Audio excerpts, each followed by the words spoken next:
छोटे से गांव में एक प्यारी सी बिल्ली रहती थी। इसका नाम मिमी था। मिमी खेलना बहुत पसंद करती थी, लेकिन वो हमेशा सोचती काश मैं भी कोई खास काम कर सकूं जैसे हीरो बनते हैं। एक रात मिमी ने आसमान में एक चमकती हुई रोशनी देखी जो सीधी जंगल की तरफ जा रही थी। मिमी ने हिम्मत की और रोशनी के पीछे पीछे चल पड़ी। जंगल के अंदर एक बड़ा पुराना दरख्त था और उसके नीचे एक नन्हा सा जुगनू रोशनी फैलाने की कोशिश कर रहा था, लेकिन इसकी रोशनी बहुत कमजोर थी। जग्गू ने रोते हुए कहा, मेरी रोशनी बुझ रही है, मुझे मदद चाहिए। मिमी ने फौरन अपनी दम से कुछ पत्ते हटाए और जुगनू को महफूज जगह पर बैठाया। फिर मिमी ने जंगल के दूसरे जुगनू को बुलाकर कहा, सब मिलकर अपनी रोशनी दो ताकि हमारा दोस्त फिर से चमक सके। सारे जुगनू इकट्ठे हुए और अपनी रोशनी से पूरा दरख्त रोशन कर दिया। अब वो नन्हा जुगनू भी फिर से चमकाने लगा। जुगनू ने कहा, मिमी तुम ही हमारी हीरो हो, तुमने मुझे बचाकर सारी दुनिया को रोशनी दी है। मिमी खुशी से उछलने लगी। अब उसे यकीन हो गया कि हीरो बनने के लिए जादू नहीं बल्कि मदद करने का दिल चाहिए।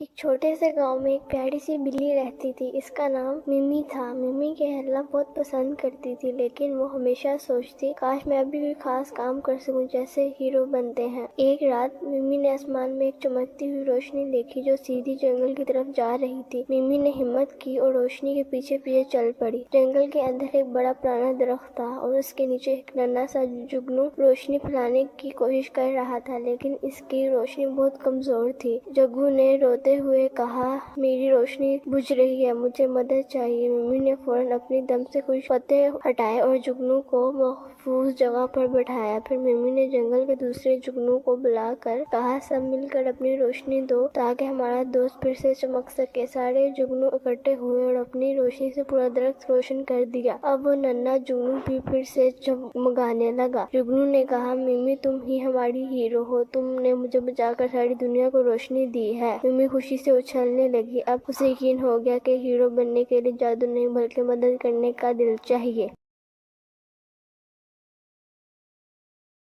एक छोटे से गांव में एक प्यारी सी बिल्ली रहती थी। इसका नाम मिमी था। मिमी खेलना बहुत पसंद करती थी, लेकिन वो हमेशा सोचती काश मैं भी कोई खास काम कर सकूं जैसे हीरो बनते हैं। एक रात मिमी ने आसमान में एक चमकती हुई रोशनी देखी जो सीधी जंगल की तरफ जा रही थी। मिमी ने हिम्मत की और रोशनी के पीछे पीछे चल पड़ी। जंगल के अंदर एक बड़ा पुराना दरख्त था और उसके नीचे एक नन्हा सा जुगनू रोशनी फैलाने की कोशिश कर रहा था, लेकिन इसकी रोशनी बहुत कमजोर थी। जग्गू ने रोते हुए कहा, मेरी रोशनी बुझ रही है, मुझे मदद चाहिए। मिमी ने फौरन अपनी दम से कुछ पत्ते हटाए और जुगनू को महफूज जगह पर बैठाया। फिर मिमी ने जंगल के दूसरे जुगनू को बुलाकर कहा, सब मिलकर अपनी रोशनी दो ताकि हमारा दोस्त फिर से चमक सके। सारे जुगनू इकट्ठे हुए और अपनी रोशनी से पूरा दरख्त रोशन कर दिया। अब वो नन्हा जुगनू भी फिर से चमकाने लगा। जुगनू ने कहा, मिमी तुम ही हमारी हीरो हो, तुमने मुझे बचाकर सारी दुनिया को रोशनी दी है। मिमी खुशी से उछलने लगी। अब उसे यकीन हो गया कि हीरो बनने के लिए जादू नहीं बल्कि मदद करने का दिल चाहिए।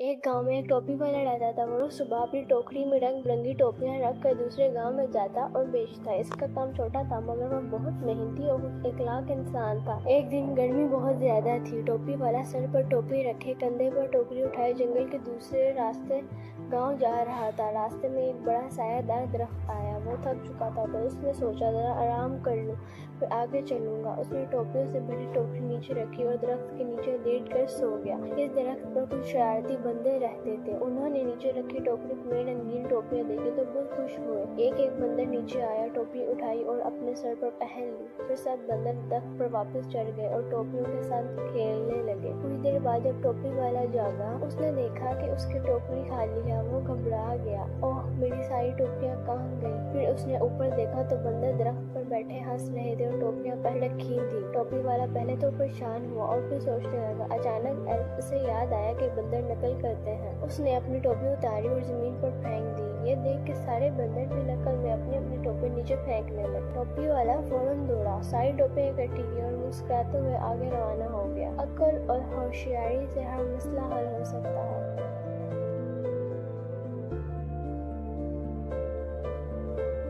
एक गांव में एक टोपी वाला रहता था। वो रोज सुबह अपनी टोकरी में रंग बिरंगी टोपियां रख कर दूसरे गांव में जाता और बेचता। इसका काम छोटा था मगर वह बहुत मेहनती और इखलाक इंसान था। एक दिन गर्मी बहुत ज्यादा थी। टोपी वाला सर पर टोपी रखे, कंधे पर टोकरी उठाए जंगल के दूसरे रास्ते गांव जा रहा था। रास्ते में एक बड़ा सायादार दरख्त आया। वो थक चुका था तो उसने सोचा जरा आराम कर लूं, फिर आगे चलूंगा। उसने टोपियों से भरी टोकरी नीचे रखी और दरख्त के नीचे लेट कर सो गया। इस दरख्त पर कुछ शरारती बंदर रहते थे। उन्होंने नीचे रखी टोकरी में रंगीन टोपियां देखी तो बहुत खुश हुए। एक एक बंदर नीचे आया, टोपी उठाई और अपने सर पर पहन ली। फिर सब बंदर दरख्त पर वापस चढ़ गए और टोपियों के साथ खेलने लगे। कुछ देर बाद जब टोपी वाला जागा, उसने देखा कि उसकी टोकरी खाली है। वो घबरा गया। ओह, मेरी सारी टोपियां कहाँ गई? फिर उसने ऊपर देखा तो बंदर दरख्त पर बैठे हंस रहे थे और टोपियां पहले रखी थी। टोपी वाला पहले तो परेशान हुआ और फिर सोचने लगा। अचानक उसे याद आया कि बंदर नकल करते हैं। उसने अपनी टोपी उतारी और जमीन पर फेंक दी। ये देख के सारे बंदर भी नकल में अपनी अपनी टोपी नीचे फेंकने लगे। टोपी वाला फौरन दौड़ा, सारी टोपियां इकट्ठी की और मुस्कुराते हुए आगे रवाना हो गया। अक्ल और होशियारी से हर मसला हल हो सकता